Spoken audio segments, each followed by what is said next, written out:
మాట తీరు అసలు ఏంటి కూటమిలో ఏం జరుగుతుందో డిస్కస్ చేద్దాం ఇవాల్టి హాట్ టాపిక్ లో డిబేట్ లో పార్టిసిపేట్ చేస్తున్నారు మనతో పాటు డుండి రాకేష్ గారు టీడీపీ నాయకులు అలాగే హేమకుమార్ జనసేన నాయకులు కార్తిక్ రాజకీయ విశ్లేషకులు రైట్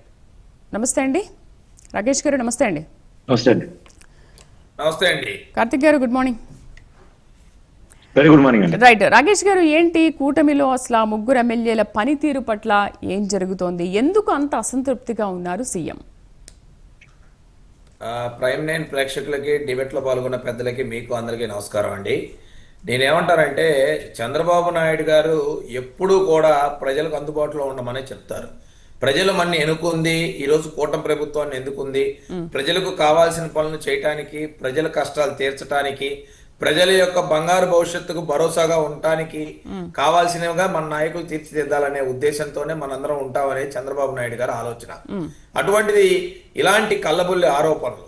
నిజమేంటో తెలియదు ఏం జరుగుతుందో తెలియదు ఎవరో ఏదో కటింగ్ మాస్టర్లు ఈ మధ్య ఏఐ వచ్చిన తర్వాత ఏది నిజమో ఏది అబద్ధమో కూడా తెలియని పరిస్థితి చాలా ఘోరంగా ఇప్పుడు మీ ఎమ్మెల్యేలు ఏమీ తప్పు చేయలేదంటారా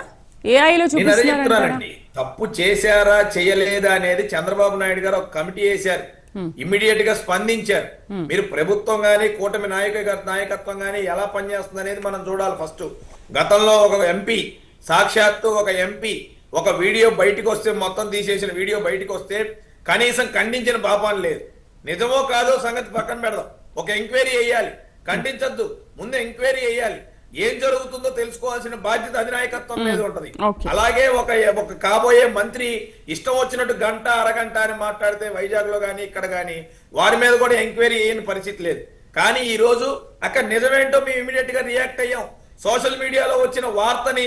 మొహమ్మద్ అజీర్ గుంటూరు శాసనసభ్యుల మీద బయటకు వస్తే ఇమ్మీడియట్ గా వివరాలు బయటికి తెలిస్తే చాలా ఆశ్చర్యంగా ఉంది ఎవరైతే మొహమ్మద్ నజీర్ తో మాట్లాడిన వ్యక్తి అని చెబుతున్నారో ఆమె ట్రైన్ లో వాళ్ళ అమ్మ ఒళ్ళో పడుకొని ట్రావెల్ చేస్తూ మాట్లాడింది కన్న తల్లి ఒళ్ళో పడుకొని ఊరెళ్తూ మాట్లాడిన వీడియోని ఫోన్ హ్యాక్ చేసి నజీర్ గారు కాల్ హ్యాక్ చేసి ఈ రెండింటినీ కూడా క్లబ్ చేసి పెట్టారంటే ఎక్కడి నుంచి వస్తుంది నజీర్ గారి ఫోన్ నజీర్ గారి దగ్గర ఉంటది ఈ అమ్మాయి ఫోన్ ఈ అమ్మాయి దగ్గర ఉంటది వీళ్ళకి వీడియో ఎక్కడి నుంచి వచ్చింది మీరు ఆలోచించి చెప్పండి సో నిజాలు బయటికి రావాల్సి ఉన్నాయి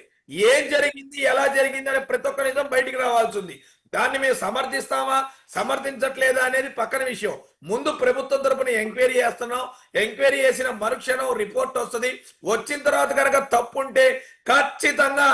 ఎవరు ఏ స్థాయిలో ఉన్న చర్యలు తీసుకుంటాం అనేది స్వయంగా ముఖ్యమంత్రి నారా చంద్రబాబు నాయుడు గారు చెప్పడం జరిగింది దాన్ని కూడా ఈ రోజు రాద్ధాంతం చేసే పనులు చేస్తున్నారంటే అంతకన్నా ఏం చెప్పాలి క్లియర్ గా ఎమ్మెల్యే గారు ప్రెస్ మీట్ పెట్టి ముగ్గురు హెడ్ మాస్టర్లతో జూమ్ కాల్ పెడితే ఈ ముగ్గురు హెడ్ మాస్టర్లు మిగిలిన 2 హెడ్ మాస్టర్లు అవును మాతో జూమ్ కాల్ అటెండ్ అయ్యేదాన్ని వాళ్ళు కూడా బయటకు వచ్చి చెప్పారు ఎమ్మెల్యే గారు వీళ్ళేమో టీవీలో అర్ధరాత్రి అని చెప్తున్నారు ఆయనేమో 8:30 గంటలకి జూమ్ కాల్ పెట్టిన లింక్ చూపిస్తా ఉన్నాడు అదే విధంగా ఫోన్ లో స్క్రీన్ షాట్లు చూపిస్తా ఉన్నాడు అయినా సరే ఒక ఆమె వచ్చి బయటికి మమ్మల్ని ఈ విధంగా ఇబ్బంది పడుతున్నారంటే దానిలో కూడా నిరసనలు బయటికి రావాలి ఎందుకంటే కోన రవి గారి గురించి ఆ జిల్లా మొత్తం తెలుసు ఆయన జిల్లా అధ్యక్షుడిగా పనిచేశారు సీనియర్ శాసనసభ్యులుగా పనిచేశారు ఎంతో హుందాగా ప్రవర్తించారు వ్యక్తి మేము అనేక సార్లు ఆయనతో కలిసి ప్రయాణం చేసాం నిరంతరం సీఎంఓలో కనబడతా ఉండేవాళ్ళు ప్రతి వారం ఆయన ఇంత గుట్ట ఫైల్స్ తీసుకొని వచ్చి చంద్రబాబు నాయుడు గారి దగ్గర కూర్చొని సార్ ఇది కావాలని సంతకాలు పెట్టించుకొని వెళ్ళే ఒక వ్యక్తి మీద ఆరోపణ వచ్చినప్పుడు ఖచ్చితంగా నిజానిజాలు బయటికి రావటానికి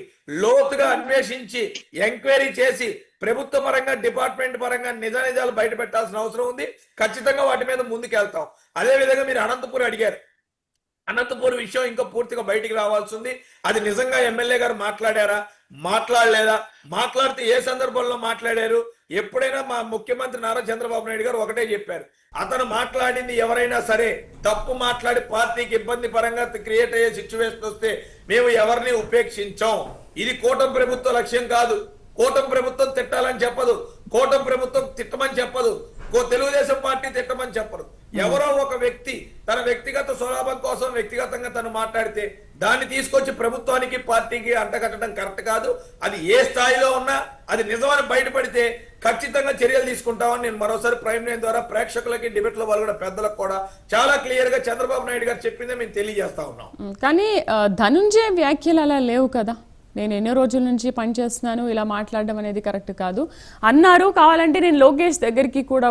వచ్చి నిజాన్ని చెప్తానని మాట్లాడుతున్నారు. అంటే ప్రూఫ్ అంత గట్టిగా ఉన్నప్పటికీ కూడా మీరు ఎందుకు అలా ఎమ్మెల్యే మాట్లాడలేదని ఎలా ఖండిస్తున్నారు దాన్ని?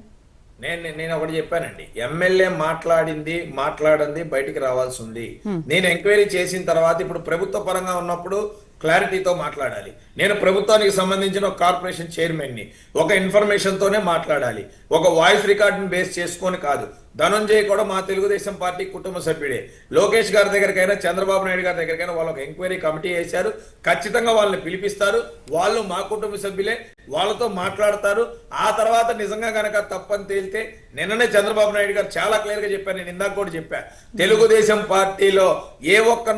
నాయకుడైనా పార్టీకి ఇబ్బంది కలిగించే పరిణామాలు తీసుకుంటే చర్యలు తప్పవు. చాలా క్లియర్ గా చెప్పారు. దానికి అధినాయకత్వం కట్టుబడి ఉంది. పార్టీ ముఖ్యం, పార్టీ కేడర్ ముఖ్యం. ఎవరిని అవమానించడం, ఎవరిని తిట్టడం మా లక్ష్యం కాదు. ఆ కోసైనా మేము లేవు. మా కూటమి ప్రభుత్వం కూడా ఆ టైప్ కాదు. సో దయచేసి ఎంక్వైరీ అయ్యేంత తర్వాత కొద్దిగా ఓపిక పట్టండి. ఎంక్వైరీలో నిజమని తేలితే ఎంతటి వారినైనా వదలమని చంద్రబాబు నాయుడు గారు చెప్పారు. మేము కూడా దానికి కట్టుబడి ఉన్నామని మీకు మరోసారి క్లారిఫై చేస్తా ఉన్నాం. రైట్. గుడ్ మార్నింగ్ కార్తిక్ గారు. గుడ్ మార్నింగ్ అండి. కార్తిక్ గారు, అసలు ఏ సందర్భం దొరికినప్పటికీ కూడా సీఎం చంద్రబాబు ఎప్పుడు ఎమ్మెల్యేలను వారిస్తూ ఉంటారు, అలా చేయొద్దు, ఇలా